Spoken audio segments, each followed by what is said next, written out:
Thank you very much for inviting me and for all of you for being here.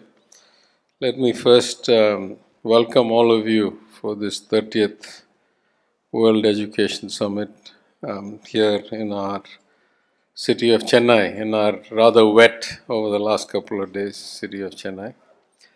I see many faces I know in the audience. I know they're distinguished educators here, companies, edtech companies from big institutions. I think we're very excited as the home department of the ICT Academy of Tamil Nadu to partner with ELETS to bring all of you together on this very important topic of enhancing today's education with essential skills for tomorrow. I'll just take a little bit of a kind of historic perspective on this. In many places I've spoken that in the old days, education was restricted to relatively few, those who were relatively wealthy or relatively in the upper echelons of society. And education was about creating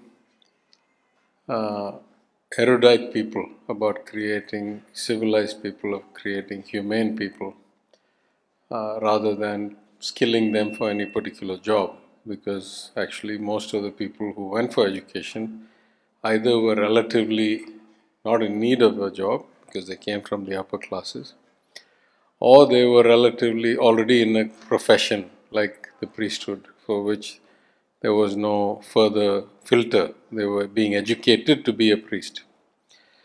And this is across all religions, across all cultures. I'm not just speaking about us. But as we started expanding the base of education and expecting that people would break through the hierarchy and take up careers that suited their interest and talent rather than through hereditary means, then by nature, some of education started turning towards skilling people for specific roles.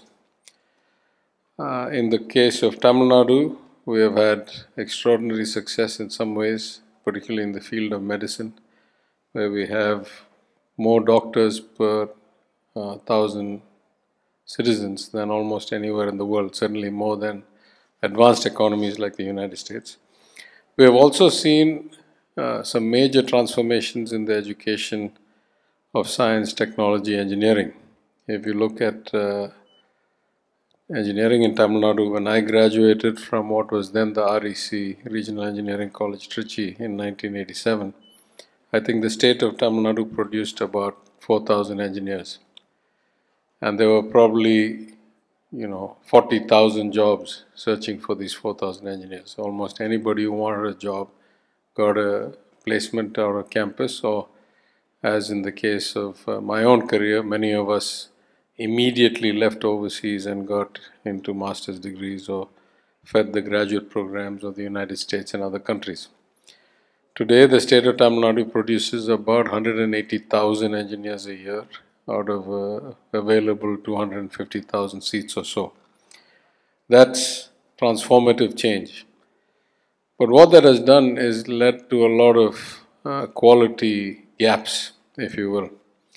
The first is that from a faculty standpoint, it's very hard to go from 4,000 to, let's say, roughly 150 or 200,000 in 30 years, 35 years, 40 years, and make sure that you have adequate skill and adequate depth in the faculty.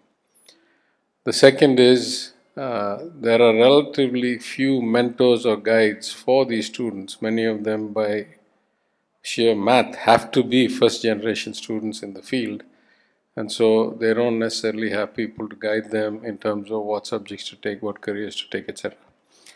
As a consequence, we have a situation which, even in an advanced state like Tamil Nadu, even in a state where over 85% of the girls at the age of 18 are graduating high school, even in a state where about 20 to 25% of all the top academic institutions globally and nationally ranked are within our state, which has only about 6% of the population.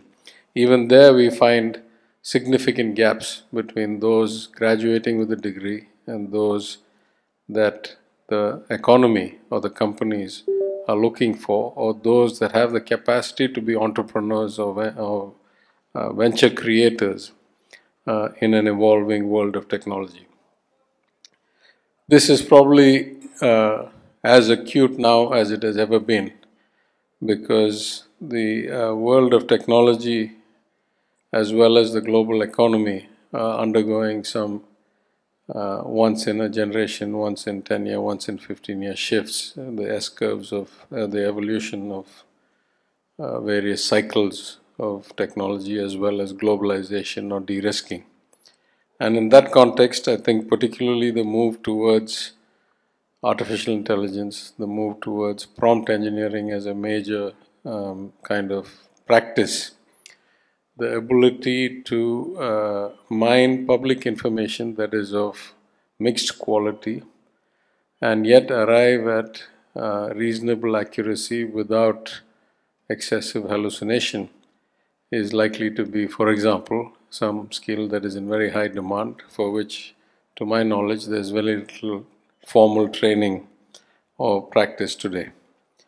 I think I read somewhere that in the next decade, roughly 40% of the jobs that are being done today will not be done either at all or by the same, in the same manner with the same skill, and that many new jobs will be required, or many new skills that are not yet in practice will be required. This reflects my own experience. We are all somehow shaped by our own experience. Our context is based on the path of our lives. In that sense, I would say that the automotive sector or heavy manufacturing for me is the prime example.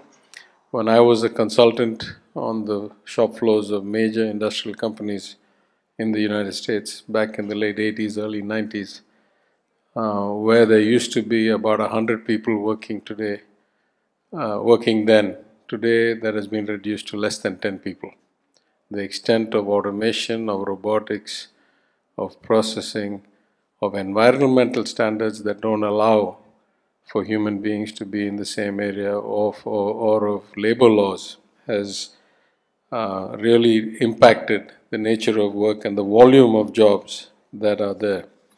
In that sense, such change requires a lot of people to work together to facilitate efficient market outcomes and reduce the kind of deadweight loss of creating a lot of on-paper graduates, many of them with financial loans, that are then unable to get employment and unable to service those loans or improve their lives.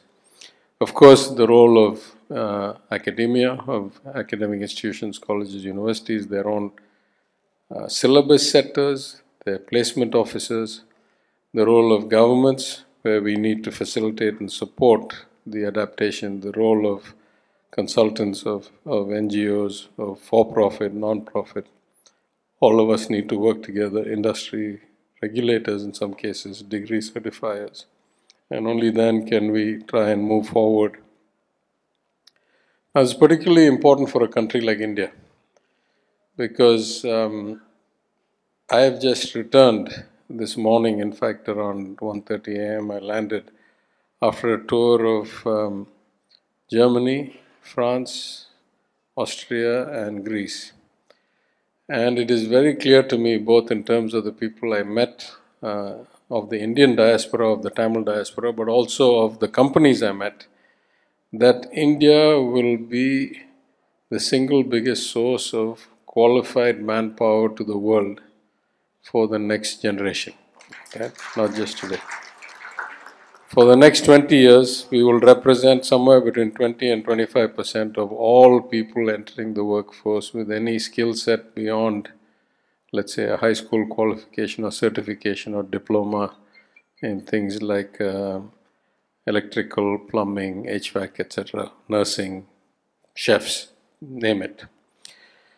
In that sense, our roles, all of you in this room, me as a minister of the government, our roles are even more vital because particularly in India we have two problems, one which is much more a government problem and one which is much more a joint effort. The two profound problems are that in many parts of India not enough children are going into elementary education, are not getting out of elementary education because they're not getting the right support financially, nutritionally.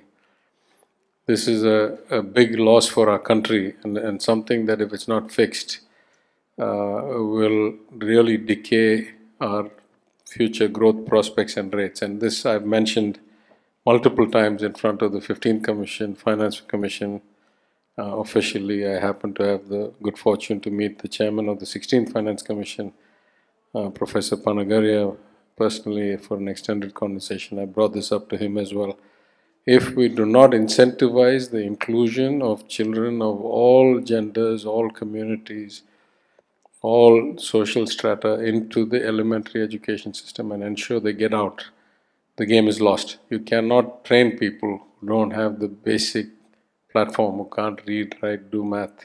So that is something, but that's not mostly for you, that's for the governments and for the finance commissions and the allocation of money and incentives.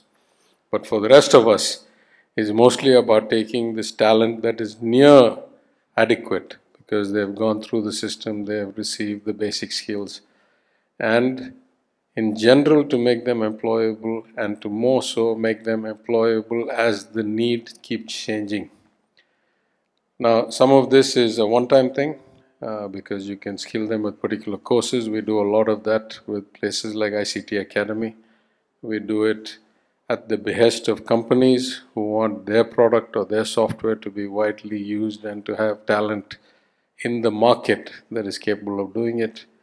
We do it just as a service through CSR money and donations for going back to the old knowledge or the concept of education to create whole human beings rather than skills in a particular way, but humane, articulate, capable of empathy, compassion, conversation, leadership.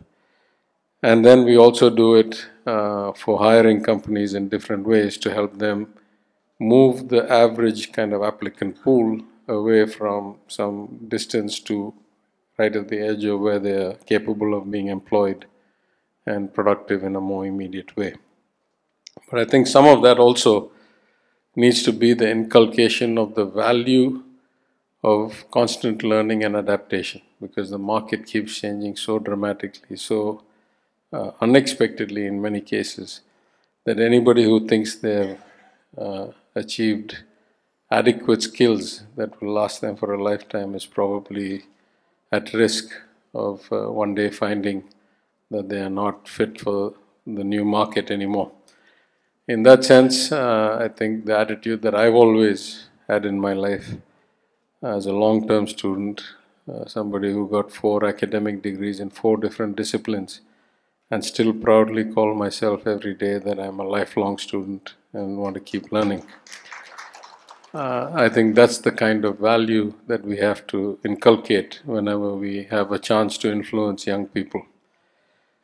So I'd say in conclusion that I'm very grateful for the organizers to put this conference together, bring us all together to share ideas. I'm glad that our ICT Academy is a co-sponsor and partner in this event. I know that our country has immense potential and our jobs collectively is to harness that potential by shaping it in the right direction with the right skills at the right time and the right attitude. And so I wish all of you a very fruitful event. I know this is nearing the end of it, so I hope you've had a couple of good days and to apply many of the things you've learnt and discussed when you go back, and most importantly to work together, all of us, to achieve this ambition and see our country and our children grow and prosper. Thank you very much.